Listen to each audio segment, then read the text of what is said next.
1974 with Mr. E. Austin Barnes, who is one of Syracuse's oldest and most illustrious gentlemen. Also with us is Mrs. William A. Belden, who was kind enough to set up this interview. I am Hoppy Wallace. Good afternoon, Mr. Barnes. Would you be kind enough to start us off by telling us when and where you were born and who your parents were? Well, thank you. I'm very, very glad to have this opportunity. And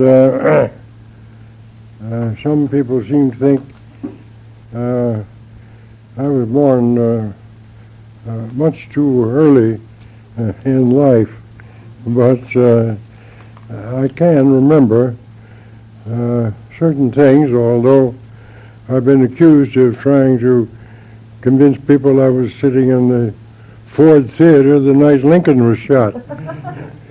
However, I'm glad to tell what I can remember. I was born on Chestnut Street, which is now South Crouse Avenue. Our house was located between Harrison and Madison Streets. I was born on April 7th, 1876. And if I'm fortunate enough to stick around a couple of years longer, I'll be within 2 months of 100 years old. And however, let me see, you wanted to know how and where. My parents were, my father was an alderman of the 8th Ward. We only had 8 wards in those days. And he also, after an association with the post office, in which he, I believe, initiated the postman's delivery system, free delivery, he joined the Syracuse Standard, which is the forerunner of the Post Standard, one of 2 morning papers. Incidentally, we had 5 daily papers in those days, 2 morning papers and 3 evening papers, if I remember correctly. Yes, the way around. We had 3 morning papers and 2 evening papers. Well, my mother was a plain country lass coming from Homer, New York, and I have a copy of a death notice in the paper of her death, alongside that of Mrs. David Hannum, which was the wife of the celebrated David Harum of Westcott's famous story, David Harum. And that perhaps will describe as much as I can of my parents. What were their names? My father's name, which I'm sorry to say I carried along for quite a while, was Eliphalet Austin Barnes. Many people claim they never heard of Eliphalet. Well, Eliphalet Remington invented the typewriter, and he gave the original Remington block to Syracuse University, which faced on Vanderbilt Square and is now the site of the University block, which was one of our first fine business blocks. And my mother's name was Anna Bates Barnes. Anna Bates, Anna Bates, and therefore Anna Bates Barnes. Mr. Barnes prepared a talk for the Rotary Club luncheon of December 9th, 1966, and he has asked Mrs. Belden to read this to us because he thinks it will probably cover many of the subjects that we were going to ask him in this interview. So here is Peggy Belden. Speaking for Mr. Austin Barnes, Mr. President, Judge Preston, and members of the Rotary Club, Mr. Dooley, famed columnist and philosopher of the late 90s, once told his friend, Mr. Hennessy, that strong drink is good for a man as it enables him to entertain a high opinion of himself, regardless of the facts. Judge Preston's introductory remarks seem to have the same objective in mind. I have known the judge for more than 50 years, and have always regarded him as a trustworthy and honest person. But something seems to have happened as he took off into orbit today, and I fear for the splashdown. Since my last birthday, I seem to have been looked upon in some quarters as a sort of museum piece, incapable of articulation except when someone offers to buy a drink. That being the case, I consider it a compliment, an honor, and I hope an inspiration to have been asked to appear before this group of erudite citizens dedicated to the best interests of our community, and especially to that spirit of good fellowship so essential to carrying on their good work. I would like to talk about my recollections of early Syracuse and some of its outstanding citizens whom I have had the pleasure of knowing. Old men live largely in the past and love to talk about it. I am no exception. Probably some of my detractors have already warned you that I am liable to claim that I was sitting in the Ford Theater the night that President Lincoln was shot. Such genial prevarications, with no evil intention, often add a bit of sparkle at dull moments and must not be discouraged. I shall claim, however, that the first event of major importance that I can remember was when my father came home 85 years ago and announced that President Garfield had been assassinated in the Washington Railroad Station. We were living in a house built for my father by his brother Allen, a contractor, on Chestnut Street, now known as South Cross Avenue, between Madison and Harrison Streets. The street was lighted by gas, and I recall the little old man with a smudgy face, a short ladder, and a kerosene torch, lighting the gas jet in front of our house at twilight.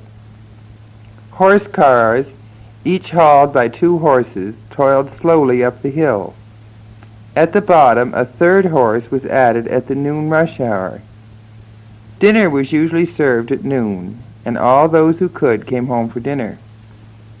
I recall a deep sewer being constructed at Harrison Street, and it became necessary to leave the car standing at this side of the evacuation, and the horses, driver, conductor, and passengers cross a temporary bridge, continuing with another car to the end of the street. My chum, Ralph Robinson, and I decided one day to play streetcar with the empty car left standing. One of us stepped onto the rear platform and rang up 2 bells, while the other released the brake at the front platform. And to our horror, the car started down the hill. We both jumped off, and I don't know what became of Robinson, but I ran and hid in the privy in our backyard, thinking perhaps to establish an alibi, and that it would be an unlikely place for the driver to look for his missing car. The car ran down the hill, jumped the track at the curve at Genesee Street, coming to rest a short distance, practically undamaged. Evidently, I was not rated a juvenile delinquent, as I soon got my first paying job, which consisted of leading a neighbor's cow to pasture on land now a part of the university campus. There was plenty of room for pasturing cows on the Syracuse University campus, as there was only one building there at the time, the Hall of Languages. At that time, our city had a population of approximately 51,000 and was growing rapidly. We had 5 daily newspapers. Now we have 2. We had 4 fire engines with auxiliary equipment and Hamilton White's famous chemical engine. We had, I recollect, only 2 hospitals, St. Joseph's and the House of the Good Shepherd. There may, however, have been some smaller ones. We had 2 horse-drawn ambulances, one owned and operated by the Good Shepherd Hospital, and the other by a prominent undertaker. This might appear to suggest a conflict between the quick and the dead. However, the undertaker was a leading citizen who, during a food and milk shortage, plowed up his beautiful lawn and planted potatoes. He also bought $100 worth of milk tickets, but the cows seemed neither interested nor amused. We had 6 passenger-carrying railroads: the New York Central and Hudson River Railroad, the West Shore, the Chenango Valley, the Rome, Watertown, and Ogdensburg, the Oswego and Syracuse, and the Syracuse, Binghamton, and New York. There was also the Auburn branch of the New York Central, which was the first railroad to enter Syracuse. These railroads are all still with us, but through mergers and consolidations are owned by the New York Central or Erie Lackawanna systems, and only carry passengers. The only one carrying passengers, the New York Central. There were 5 railroad passenger stations at which 40 or 50 passenger trains arrived or departed daily. Now we have none. However, I must mention that the New York Central has a passenger section available to us, but it is located someplace west of Chittenango, where I understand the trains stop on signal. While visiting England years ago, I was introduced as a visitor from an American city where the trains ran through the main street, and travelers were greeted with an illuminated sign on the building housing the city jail. Syracuse bids you welcome. You remember that? I remember the tracks going through the middle of the street. Legend has it that the famous Empire State Express was once stopped in Washington Street by a hastily and carelessly parked automobile, while the owner was calling at a nearby house whose front porch was illuminated by a red light. The Sedgwick Farm Land Company was organized about 1906, and I purchased the first lot on what was to be Farmer Street, an extension of Carbon Street. It was located on a knoll in Walter Burlingame's cow pasture. For the first few months after settling in our new home, it was necessary to obtain gas and electricity from the Burlingame houses, one of which is now occupied by the Winston Redormers. The street was only on the map, but I had faith in the city fathers, as my own father had once been the council member for the 8th Ward. One of the features of our new house was a large fireplace which evokes fond memories. One cold winter evening, Mr. Burlingame, co-founder of the Goodyear Burlingame School, sat before this fireplace and told a remarkable tale. His father, Anson Burlingame, was appointed by President Lincoln as our first minister to China. The Burlingame family set out for China from San Francisco in a sloop. Most of you know that a sloop is a relatively small sailing vessel with one mast only. It could not have been more than 70 or 80 feet in length, not much greater than that of our 12-meter yachts, which defend America's cup races off Newport, but of greater tonnage. They arrived in Honolulu after some weeks and remained there until a ship was sailing for China. The hotel was crowded, and young Burlingame, then in his teens, occupied the last bed. He was rooted out of bed late one night by a young newspaper reporter returning from the hills on horseback, who claimed a reservation for the room. He was on leave from the Sacramento Union, which had offered to pay him for any articles he might write regarding the Sandwich Islands. Mr. Burlingame Sr. became interested in this young man, much to the dismay of Mrs. Burlingame, as he seemed much given to profanity and strong drink, not unusual among newspaper men of that day. I understand that this situation has since been greatly improved. Our reporter was convalescing from an illness when a lifeboat bearing one half of the crew of the clipper ship Hornet was washed ashore. This ship out of San Francisco had burned and sunk several weeks previously. The crew and a few passengers put off into 3 lifeboats, two of which were never heard from, but the third, containing living skeletons, was literally washed ashore in Honolulu. Fortunately, a young passenger had kept a diary. Mr. Burlingame arranged a meeting with our reporter who, while in bed, wrote the story for his paper. Mr. Burlingame tossed the manuscript aboard the once-a-week schooner leaving for San Francisco, thus accomplishing a scoop for his paper. You may already have guessed that our reporter later became the celebrated Mark Twain.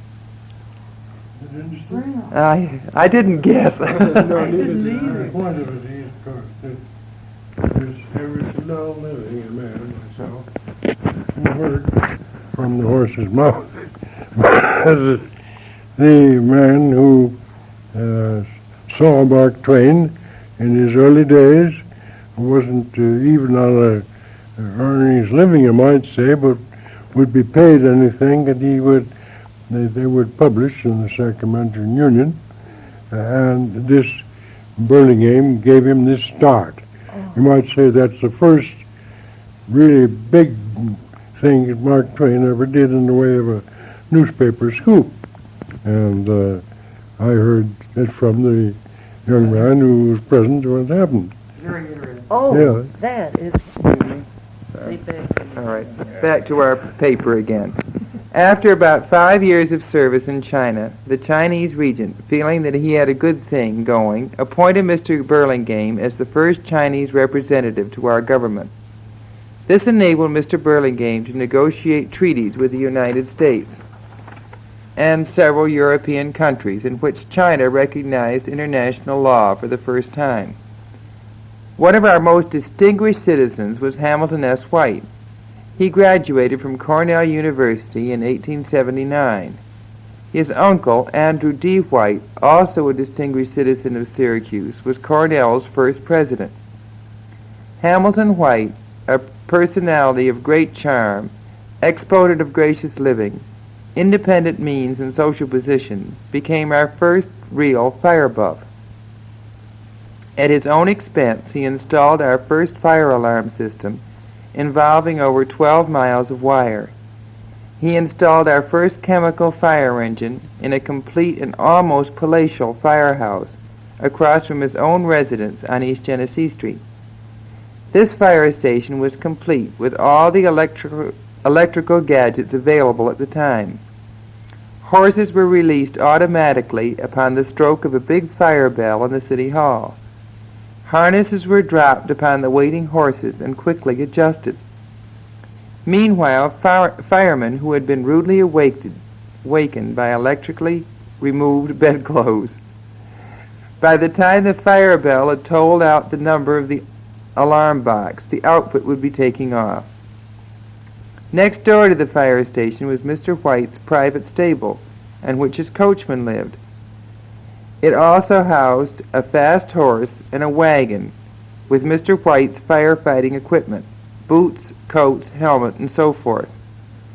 The driver was instructed to seek out Mr. White at the stroke of the fire bell, wherever he might be, at home, office, or even at church. As a third assistant fire chief, serving without pay, Mr. White attended all fires, devoted his life to the firefighting and to the saving of lives.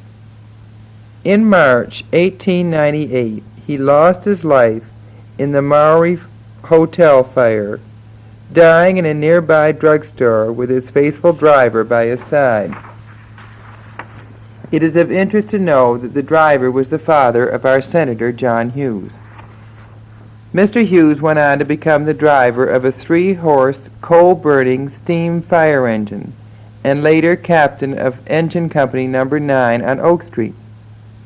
Grateful citizens subscribed $12,000 for a bronze monument of Mr. White, now standing in Fayette Park. It is reported that this monument is the first erected in Syracuse to a private citizen. Here is a life dedicated in the best tradition to the cause of the Rotarians. Elbert Hubbard once wrote, "Orators, dead men, and women in the toilet rooms of a Pullman car are all oblivious to the flight of time. For fear of being included in this category, I will say, as Kate Smith would on her first radio after the moon had come over the mountain, thanks for listening. Oh, the fire. Yes. Oh, Hamilton White's. The one that Hamilton White Oh, lost yeah. his life in.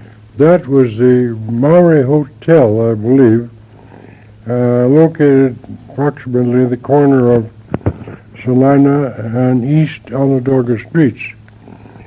And happened in 89, was it? Well, it's no matter, it's right down there. 98, I think.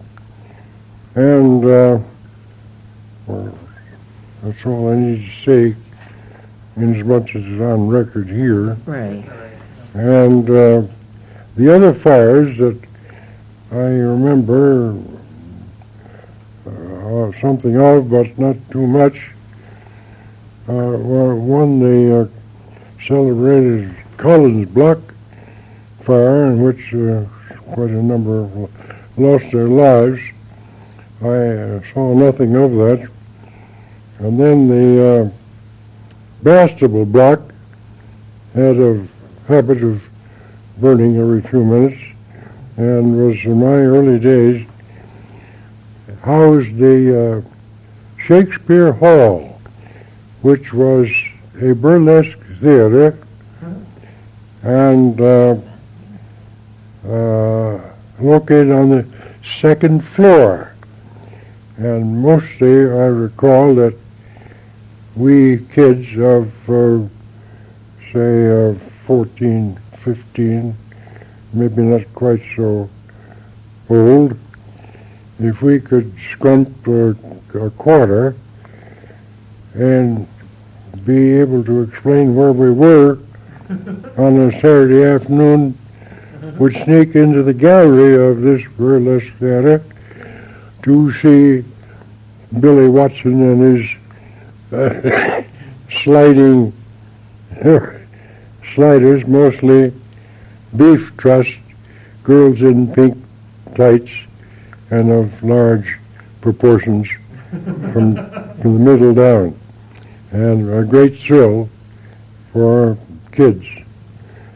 And that burned, and they built a fine theater on the ground floor, which again burned, if I remember correctly, and ended up as about third rate or what do we say, section of theaters. What am I trying to say? The burlesque, and all located, of course, on the site of the now State Tower building at the junction of Warren, East Tennessee, and Water streets. The Collins Block fire was a terrible thing, but I remember no details. Perhaps I was away at school at the time. But that's all I can remember about the fires. But Hamilton White, of course, was a great hero, especially in the minds of youth, and his trick horses and wonderful chemical engine were one of the sights that the country cousins were always shown when they came to town, especially the trick horses bouncing out at the stroke of the bell, taking position under the harness, which was dropped on them, and the collars snapped and a few other details attended, while the outfit dashed out, hoping that the rest of the company had scrambled on board before it got away. Sounds fascinating. I'd love to see it. Yeah. And that was quite a thing. Can you describe that chemical engine? Yes, it, near as I can describe it, so you can understand it, consisted in a truck, we'll say, that housed two vertical tanks of burnished copper. Of course, everything is connected with fire engines is always highly burnished, brass, copper, chrome, and so forth.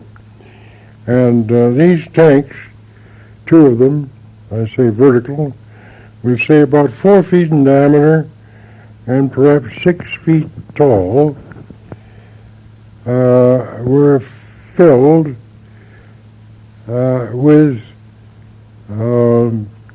bicarbonate of soda, which upon the release of hydrochloric acid generated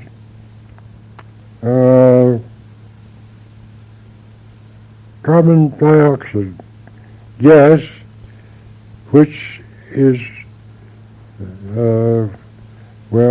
forms a blanket over fire, displacing the air, the fire being unable to burn if deprived of oxygen.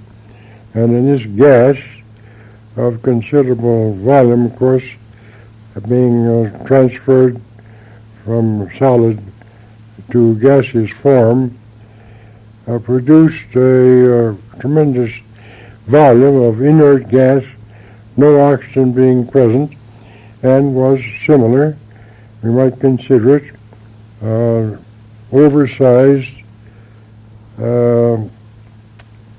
fire extinguisher, such as you find in buildings, a small tank with a light short hose, which you turn upside down that throws hydrochloric acid into the bicarbonate zone, does the same thing on a small scale.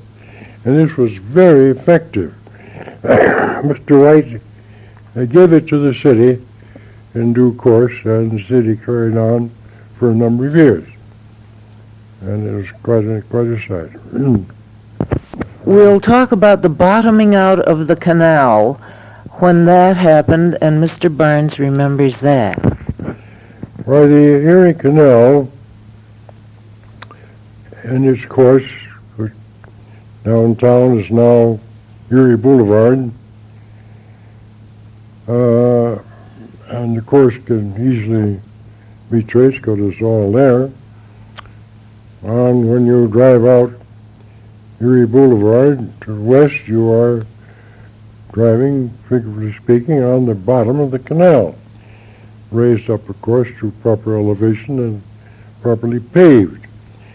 Well, the Onondaga Creek crossed this canal by means of a viaduct, in this case, of course, an aqueduct, really, a tunnel under the canal.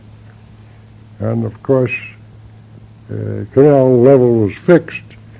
It was part of a long level between Geddes, Gears Lock, say, and Syracuse, which, as all old-timers know, where they go, is where the so-called 50-mile level to Rome and Utica was started. And it was a low spot in the canal through the city, and the arch, we'll say, over the creek running underneath the canal, like any archway with over a creek, supported the bottom of the canal, if you say, and gave way.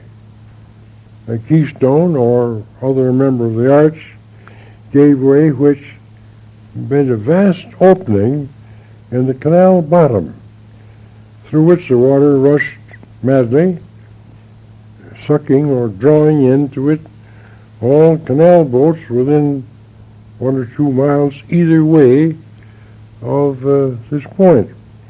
And they were rushed into the hole by the force of the water and left strangling around all kinds of positions in the then exposed bottom of the canal and the hole of in the arch, letting the water out, which entered the creek and then went to Onondaga Lake. So that was quite a terrific thing to look at. Anyhow, I doubt if there's any loss of life. I'm not sure.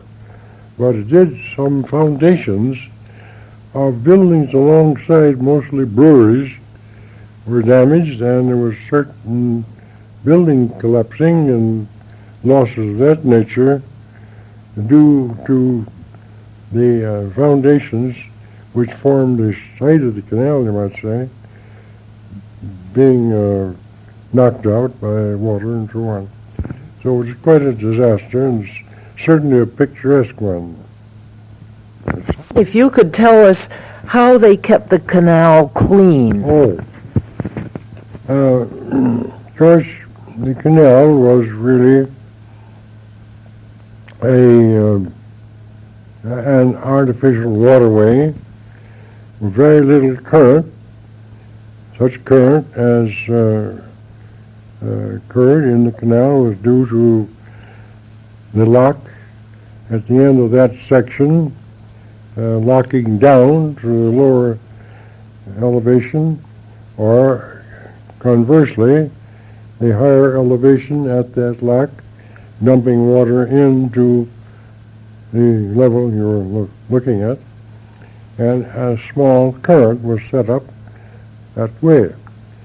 And there were, however, gates along the canal whereby you could open a gate and the water would flow out of the canal into a creek, similar to the accidental one that occurred just described a moment ago. And, however, the canal made a convenient dumping place for anything you wanted to get rid of. For instance, a dead cat or a dog. And the canal was often gave up corpses, dead bodies of humans as well as animals, accidental drownings or perhaps suicidal ones. And it was a very dirty place, although many of our substantial citizens later in life, as a kid, learned to swim in the Erie Canal.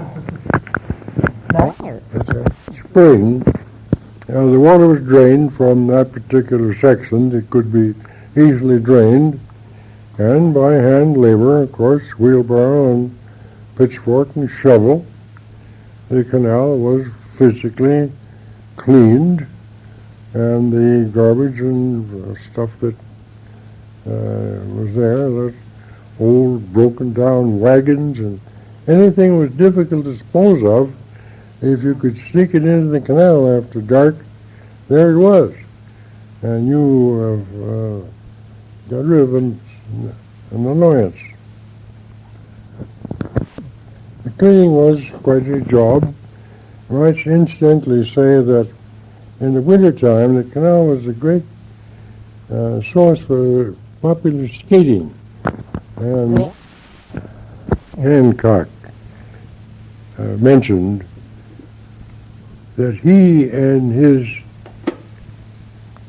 pals living out in East Genesee Street direction learned to swim in the Erie Canal, a very popular swimming hole. There, now. You can switch over to Solvay? Yes. Yeah. And tell about Solvay Process. I had the pleasure of talking before the Historical Association of my recollections of the founders of the Solvay Process Co. It so happened that my first permanent job, if you like, was to join the engineering staff there at the age of 14, some 6 years after they started production. There were great difficulties in starting that production and making it go, as it was brand new,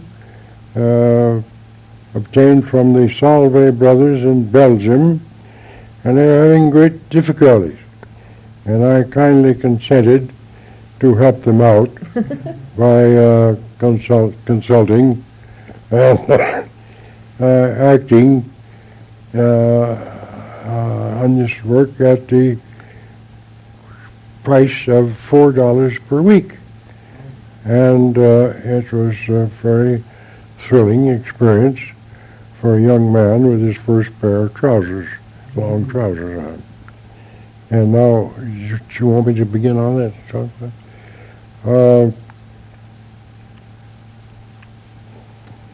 I knew, therefore, I gradually knew the founders, president, and officers, and so forth, and worked there in that capacity, developing as a cub draftsman and apprentice, you might say. Finally, deciding that I'd learned all that could be learned in that manner, and decided to attend Cornell University to see if I couldn't become a real engineer. And there are some interesting things to mention in those very early days. For example, Mr. William B. Codrell, who was the co-founder with Mr. Roland Hazard of Peacedale, Rhode Island,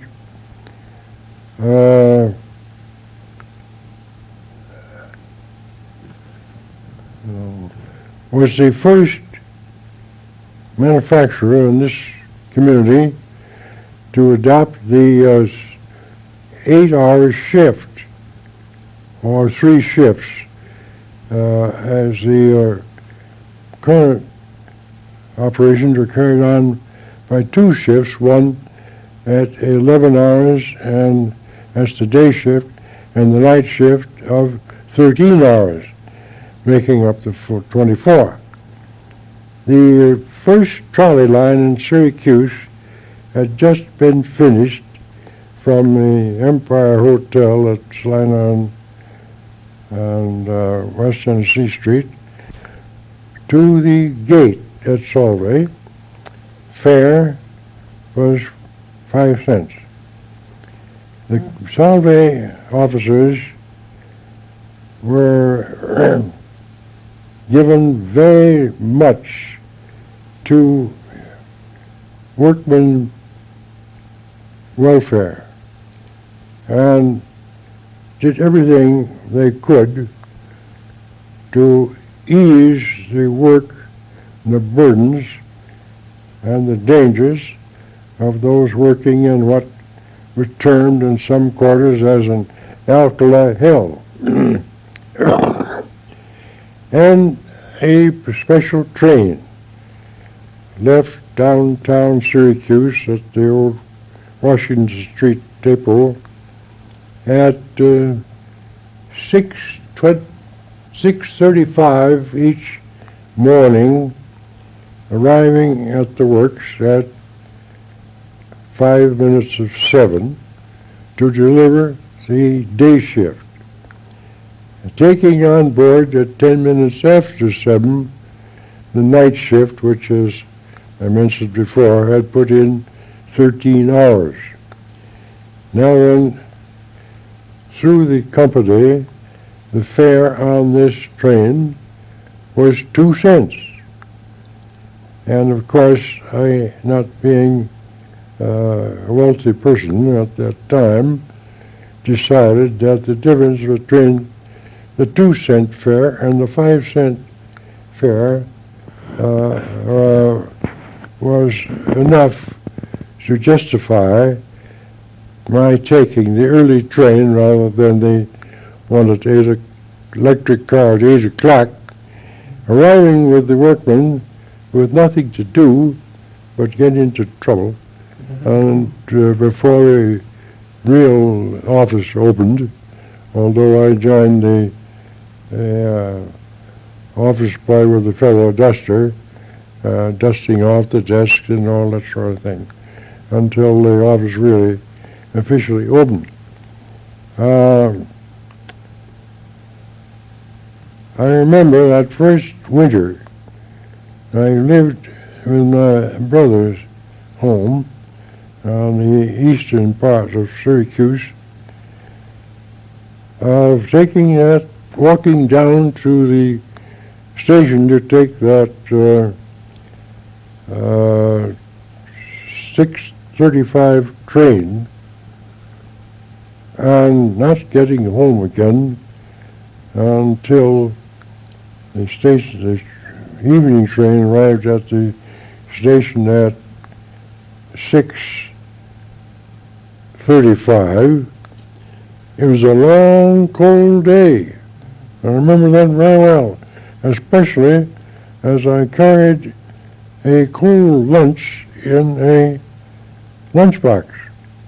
However, I managed to survive, and thus began what to me has been a lifelong association with some of the finest people in the world.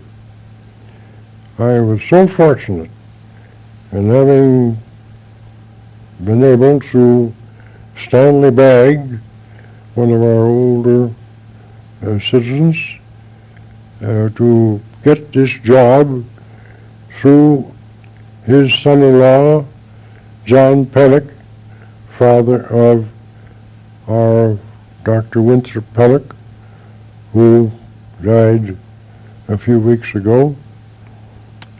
And the lessons learned and the tolerance of my employers in putting up with the deviltry and nonsense and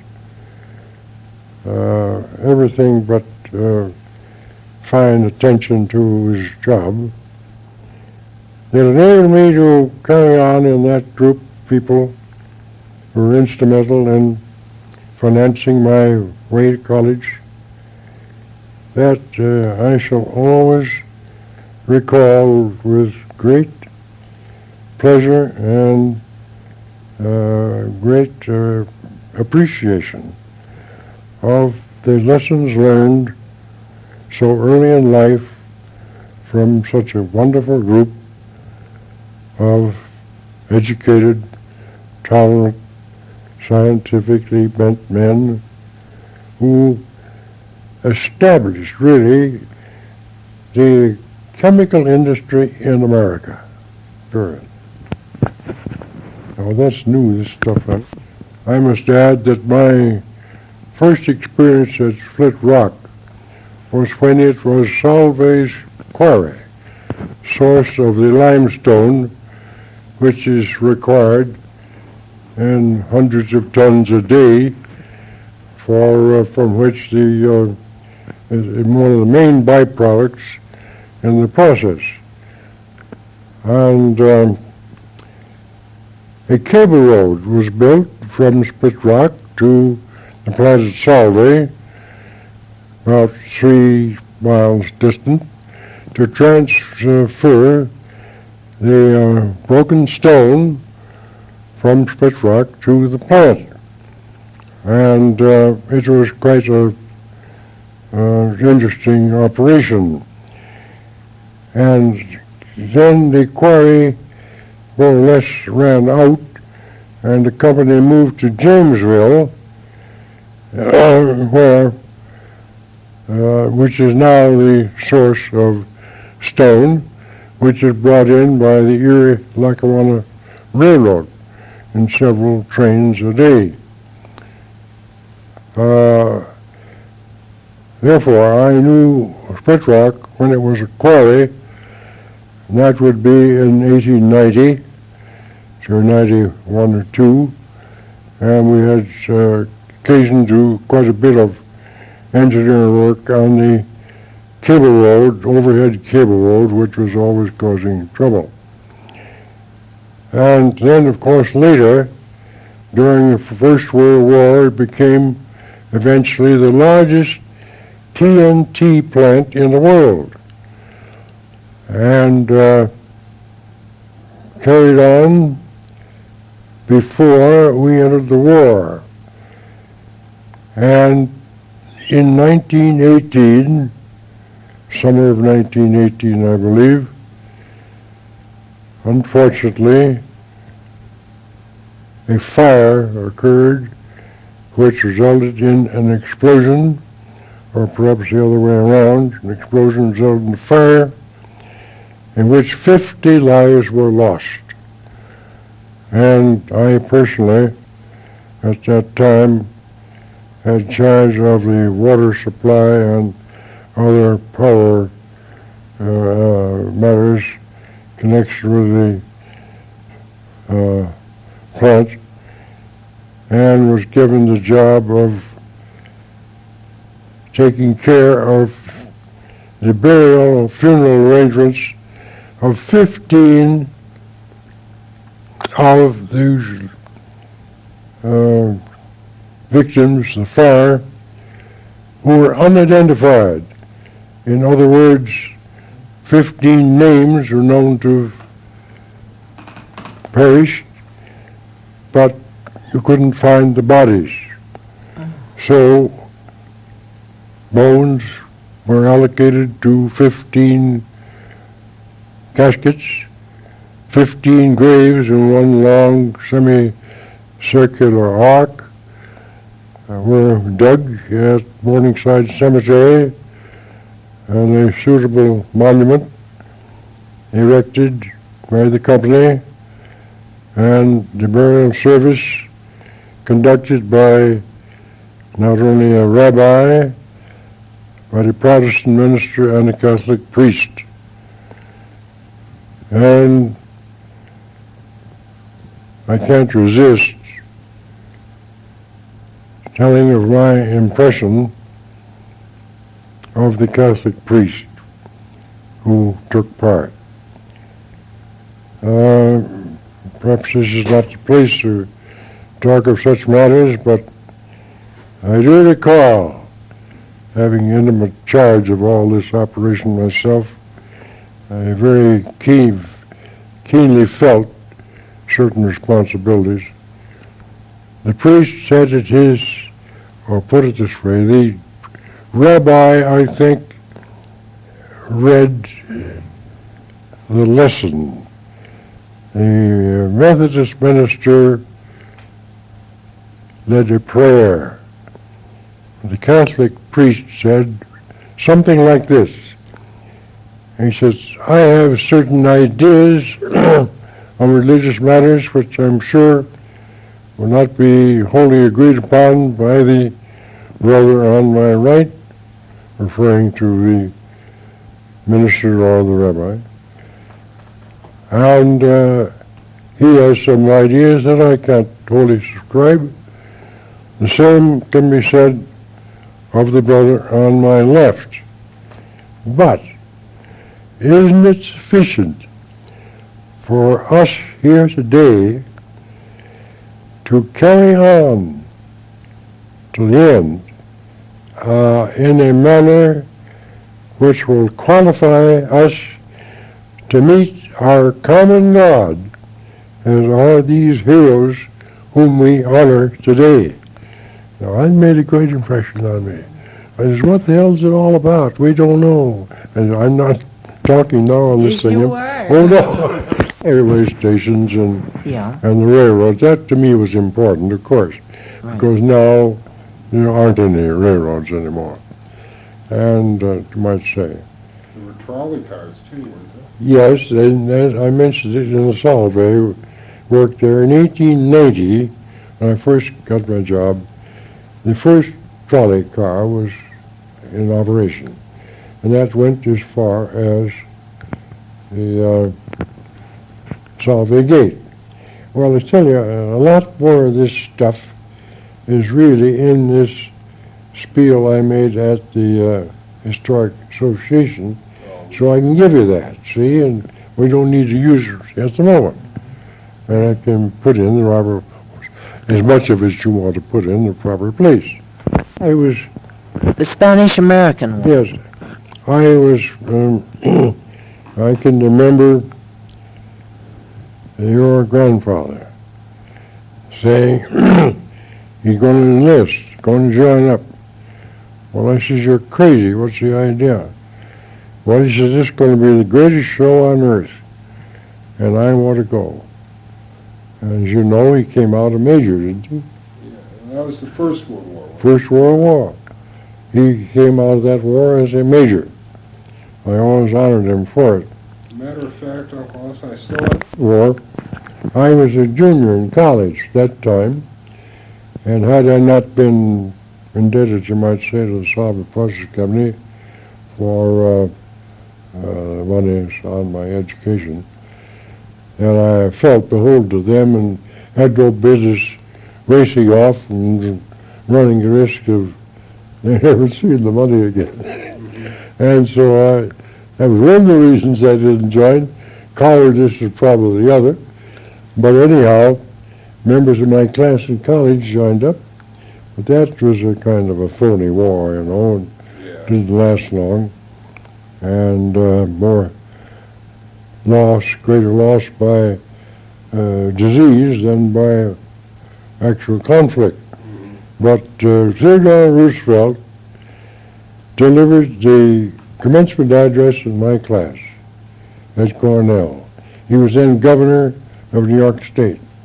And I have a picture of our class, in which I am, of course, and Theodore Roosevelt, Teddy, is down in front with his big hat, having just delivered the, what do they call it, the commencement address. So he was always a great hero in my book, and so on. No, I avoided all the wars. The First World War, I was too old for the draft, and the Second World War, I was engaged in this split rock business no, not that. I was engaged in engineering work involved still in our necessary operation, which would excuse me, you might say. So I never joined the troop here. We had a great military organization, the Troop D, organized by local fellows, and a darn fine organization.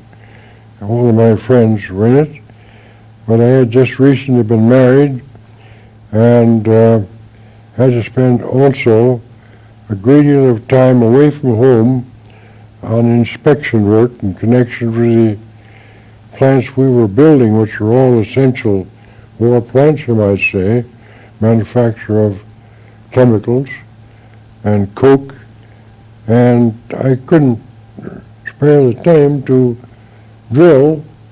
I'd be absent for most of the drills and so forth, so I never joined the troop, which I regret, but most of my friends were in the troop. I don't remember, was Meade in that troop? I don't think he was. I'm not sure. I don't know. Isn't that I'll go back to the canal now and just get some of the memories that Mr. Barnes has of the canal just in general. Now, of course, was of great interest to us kids, and of course of tremendous importance in developing New York State and bringing about the first all-water route from the Atlantic Ocean to the Great Lakes, and is appropriately celebrated upon the completion of the canal. Canal history has been written in several books, and I could highly recommend it to all students of history. It was a very important matter known as Clinton's Folly. Clinton was our governor and we backed this tremendous undertaking and was defeated when he ran for re-election because it was considered a failure, that is, before it was completed. It was all done by pick and shovel, no machinery of any moment available. It was a hand-operated job. Irish immigrants largely engaged, and in that class of labor, of course, they earned their money, worked hard all week, and got drunk all the weekends, and many a fight ensued in the construction and so forth. Now, the history of the canal and its activities has been very well written by one or two New York State historians. I can't at the moment think of their names. But as a kid, watching from the bridges of the highways over the canal, such as at Warren Street and other streets where a high bridge over the canal existed, you could see very closely the action in the boat.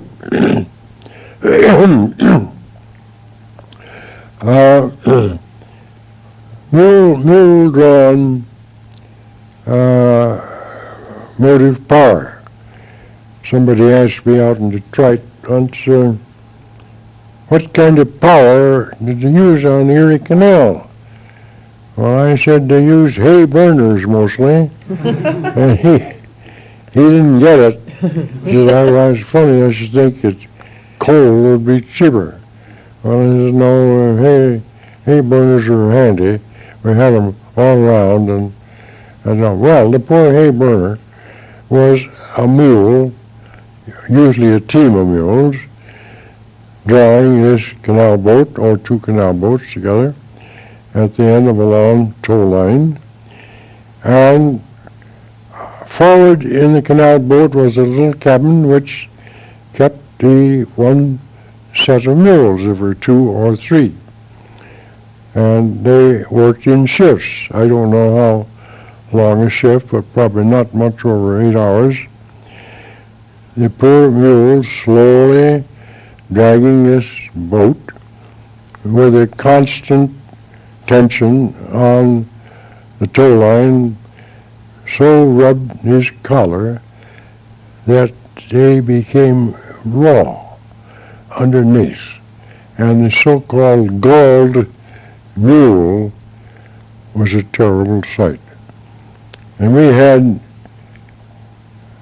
a man named Casey here, who was head of the Society for Prevention of Cruelty to Animals, who made a great name for himself, lying in wait for these canal boats as they arrived, and arresting the driver for driving a galled mule, who would patiently endure that terrible pain of an unpadded collar on his shoulder underneath a galled, red, bloody mass.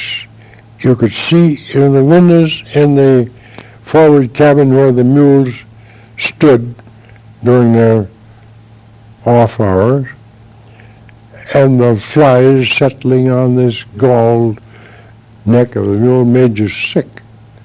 Well, it was a terrible thing. Anyhow, that was what impressed tender-hearted people, as a lot of us kids, and so on and so on.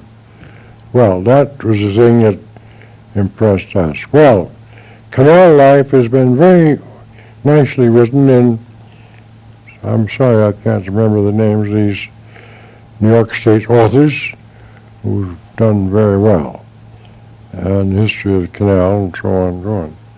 Well, that's all I guess I need. This is about the winter on the canal. Yeah. The boats in the winter, a large number, finished their summer work in New York. That is to say, they would go through the canal to Albany, and they would be taken by tugs in tows to Hoboken or wherever else New York territory, and housed for the winter. Housed, by that I mean left in the water, tied up in great fleets. Now, to a lesser degree, this fleet business went on at places like Syracuse, where there were open spaces in the canal to tie up 3 or 4 boats out of the main part of the canal as sort of harbors, as it were, little areas that would take a couple of boats, and they'd tie up there for the winter. And of course it didn't do any harm to the canal boat. When the water ran out of the canal for spring clean, they'd just gently drop to the bottom. There were flat bottoms, of course, no keel, not like a yacht that would collapse or something if it had to stand on a centerboard or whatnot. Anyhow, then various activities went on in some of these boats. There would be, I know there was a boat called the Gospel Mission, went up and down the canal, and a sort of, what I want to say, really Sunday business, I'm trying to say. Yes, on the canal. And there would be little circuses, little plays.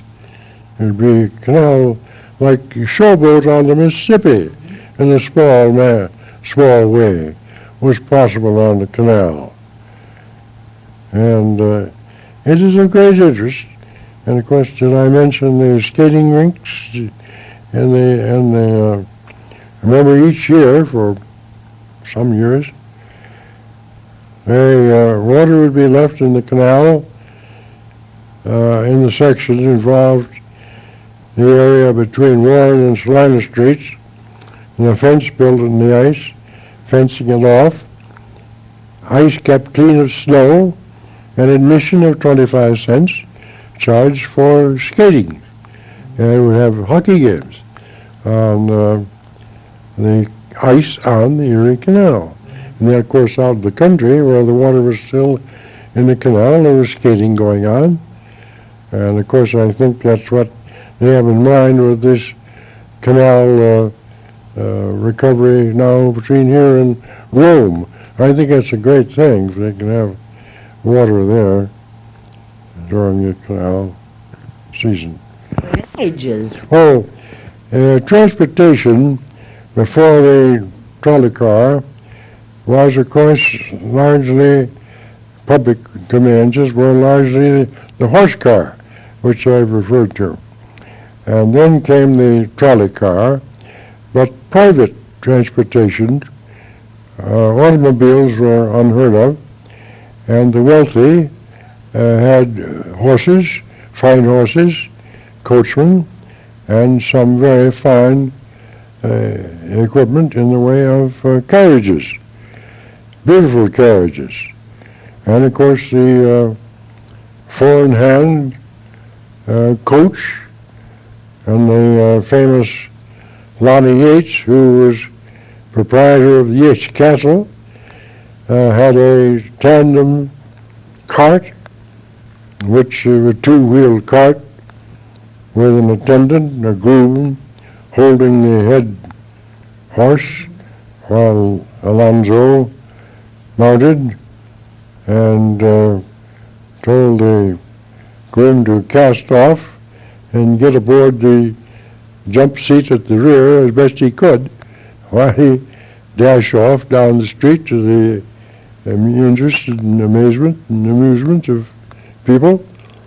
And Milton S. Price, a famous department store, forerunner of Edwards' store, rode a horse to his business, and sometimes the morning after a jovial evening forgot to stop the horse at the front door.